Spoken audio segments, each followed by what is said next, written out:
ইমাম আবু হানিফার নামে মিথ্যা কথা কয়। তোমরা ইমাম আবু হানিফার নামাজ জানো না, রোজা জানো না। এই লোকটা সারা জীবন বলেছে যা সহিহ হাদিস ফাহুয়া মাযহাবি, সব সহিহ হাদিস আমার মাযহাব। আমরা যে কি কষ্টে আছি, হাদিসের দোয়াগুলি পড়লে কয় হুজুর আহলে হাদিস। আরে আমরা সবাই আহলে হাদিস, চার ইমামের কেউ হাদিসের বাইরে নাই। আপনারা একটা আহলে হাদিস হবেন কেন? সমস্ত মসজিদের মুসল্লিরা আহলে হাদিস। হাদিস ছাড়া কেউ মসজিদে যেতে পারে না। কি জানো ইমাম আবু হানিফা সম্পর্কে? তার ফিকহুল আকবরের উপর সারা পৃথিবীর আকীদা তহাবিয়া, যেটা ইমাম আবু হানিফা ফিকহুল আকবরের উপর সেটা প্রতিষ্ঠিত। আমি একটা জিনিস চিন্তা করলাম যে অন্য কোন ধর্মে দোয়া নাই আমাদের ইসলাম ছাড়া, ঠিক কিনা? কেউ দেখা হলো দোয়া নাই, বিদায়ের সময় দোয়া নাই। আমরা কারোর সাথে দেখা হলে প্রথম দোয়া করি আসসালামু আলাইকুম ওয়া রাহমাতুল্লাহি ওয়া বারাকাতুহু। আবার হাত মিলানোর সময় দোয়া আছে না নাই? ইয়াগফিরুল্লাহু লানা ওয়া লাকুম। বুক মিলানোর সময় দোয়া আল্লাহুম্মা জিদ মুহাব্বাতি লিল্লাহি। কি অসাধারণ দোয়া!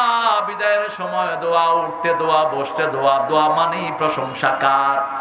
আল্লাহ বলেছেন নবী আপনি বলেন দোয়া হিয়াল ইবাদা, দোয়া করলে ইবাদত হয়। দোয়া যারা করে তারাই ইবাদত করে, দোয়ার চেয়ে বড় ইবাদত আর কিছুই।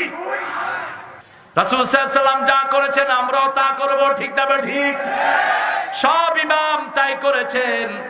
রাসূল সাল্লাল্লাহু আলাইহি ওয়াসাল্লাম সালাতে দাঁড়াতেন, আমরা আগে মনে করতাম এটা জায়নামাজের দোয়া। জায়নামাজে দাঁড়িয়ে অনেকে পড়তেন ইন্নী ওয়াজ্জাহতু ওয়াজহিয়া লিল্লাযী। পরে হাদিস পড়ে দেখি এটা রাসূল তাকবীরে তাহরিমা বেদেই প্রথম পড়তেন ইন্নী ওয়াজ্জাহতু ওয়াজহিয়া লিল্লাযী। তারপরে পড়তেন কুল ইন্না সলাতি ওয়া নুসুকি ওয়া মাহইয়ায়া ওয়া মামাতি লিল্লাহি রাব্বিল ওয়া বিযালিকা উমিরতু আনা আউয়ালুল মুসলিমিন ওয়া আনা মিনাল মুসলিমিনও পড়তেন।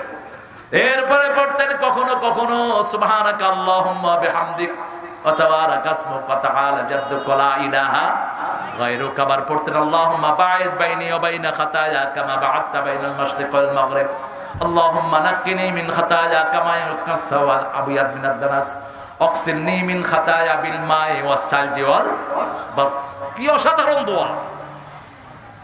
মসজিদে যদি রাসূল সাল্লাল্লাহু আলাইহি ওয়াসাল্লাম এখন আসতেন, মুসল্লিদেরকে যে কি হারে পিটাইতেন, কইতেন যে এই নামাজ পাইছত কই, এই নামাজ পাইলি কই?